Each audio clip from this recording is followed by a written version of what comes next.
अब 1.5 प्रांत में बची है कुल राजस्थान और छत्तीसगढ़ में। 1 साल बाद ढूंढते रह जाएंगे हम नक्शे पर कांग्रेस कहाँ है। आ सकते हैं कि आपके मुताबिक, आपकी कार्रवाई के मुताबिक ये जो क्लैशेस हुए ये क्यों हुए? क्योंकि 2 वर्जन्स आ रही है। एक वर्जन में कहा जाता है कि जो डीजे म्यूजिक चला रहे थे वो अजान से क्लैश हो रहा था और उसमें कुछ एंटी मुस्लिम गाने भी थे। दूसरी तरफ से ये बयान आ रहा है कि मस्जिद में कुछ लोग थे, उन्होंने पथराव पहले किया। इन 2 वर्जन्स को देखते हुए आपकी गवर्नमेंट की अपनी असेसमेंट क्या है? मस्जिद के अंदर से पथराव हुआ प्रारंभ। समझ रहे हो ना? क्या कारण था इसका? ये वो जाने, अब धीरे धीरे सामने आएगा कारण। और कारण तो जो देश में 12 जगह हुआ है वही कारण यहाँ है। लेकिन अगर आप देश में देखिए, आपने भी वो वीडियोस देखे होंगे, बहुत से वीडियोस में मुसलमानों के खिलाफ गाने भी चल रहे हैं डीजे के साउंड सिस्टम से। नहीं, ऐसा नहीं, रामनवमी वाले में ऐसा नहीं है, मुसलमानों के खिलाफ कुछ नहीं चल रहा है। मैं खारगोन की बात नहीं कर रही। आपने कहा देश में जगह जगह जो चीजें हुई, मैंने कहा ऐसे वीडियो भी आए। मेरे को पूरी जानकारी सिर्फ खरगोन की है। तो खारगोन में आपको क्यों लगता है जो हुआ? आपने कहा कि मस्जिद से पथराव हुए। मैं फिर आपसे पूछती हूँ, अगर लॉ एंड ऑर्डर में कुछ गड़बड़ होती है तो उसमें स्टेट की जिम्मेवारी नहीं है? पूरी जिम्मेदारी। आपको मैं बोलने देना चाहता हूँ तो क्या आगे आपकी मजा होने हो? तो डेमोलिशन करके, जिन पे अभी फॉर्मल तरीके से, जिनको कोर्ट ने अक्यूज्ड भी नहीं कहा, आप डेमोलिशन कैसे कर सकते हैं उनके घरों का? Isn't it illegal? कोर्ट जब ये कानून बना हुआ तब सीसीटीवी कैमरे नहीं आए होंगे, विजुअल फुटेज नहीं आते होंगे, आपका मीडिया इतना सक्रिय नहीं रहा होगा। अब तो सामने दिख रहा है, जो ने अपराध किया, तलवार मारी है वो दिख रहा है, गोली चलाई है वो दिख रहा है। ये वो है जो दूसरों के काम में टांग अड़ाते हैं। आप कह रहे हैं कि वीडियोस के बेसिस पर अब जस्टिस होगा?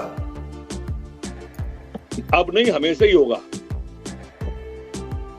इसको थोड़ा एक्सप्लेन करिए।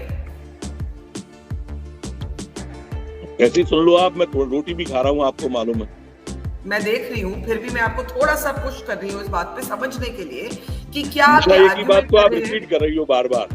आप मेरे को घुमा घुमा के वहीं लाना चाहती हो। मैं भी समझ रहा हूँ और आप भी समझती हैं।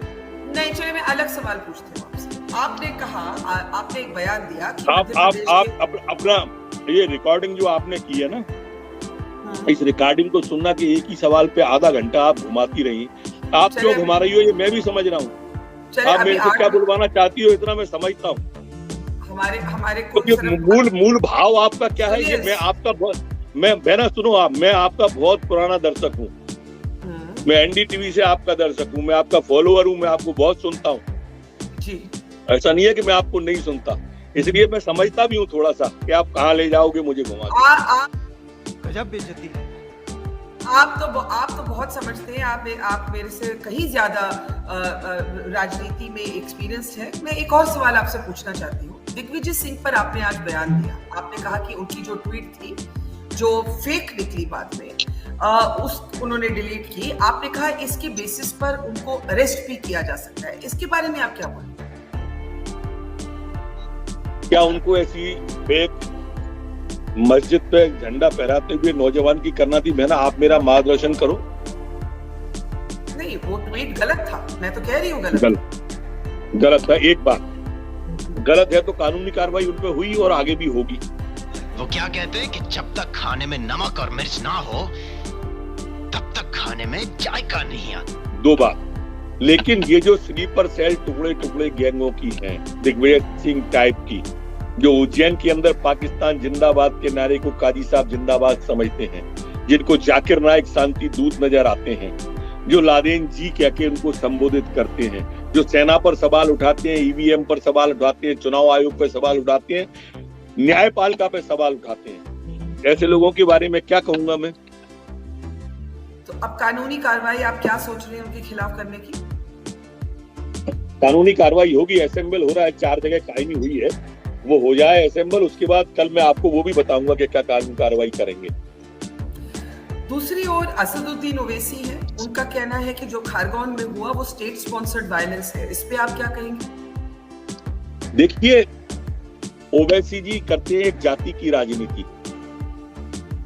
वो अपनी जाति के, वो ओवैसी जी या दिग्विजय सिंह जी, जब एसपी को गोली लगी, जब 10-10 साल के बच्चे काट दिए गए, जब लोगों के घर जलाए गए, उस वक्त इनके मुंह में छाले हो गए थे, गुड़ रखा हुआ था। बुलडोजर जैसे ही निकला वैसे ही इनको ये पीड़ित हो गए वेदना से।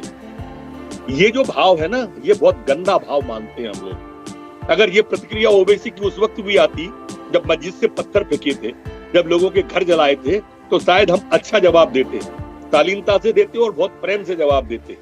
लेकिन उस वक्त एक शब्द नहीं आया, बुलडोजर आया तो पीड़ा से भर गए ये लोग, कानून की बात करने लगे। एक उस परिवार नहीं था उसका जिसके गोली लगी थी, उसके भी परिवार के लोग थे। बुलडोजर चला तो परिवार याद आ गया। उस दिन रमजान नहीं था जिस दिन तलवारें चलाई, उस दिन भी रमजान था। उसमें क्यों नहीं बोले ये लोग? बस यही पीड़ा है और यही पीड़ा का खामियाजा ये भुगत रहे हैं। अभी 5 प्रांतों में इनके हालत कांग्रेस की आपने देखी होगी, दिग्विजय सिंह की पार्टी की। अब 1.5 प्रांत में बची है कुल राजस्थान और छत्तीसगढ़ में। 1 साल बाद ढूंढते रह जाएंगे हम नक्शे पे कांग्रेस कहां है। खत्म, bye bye, tata, goodbye, गया।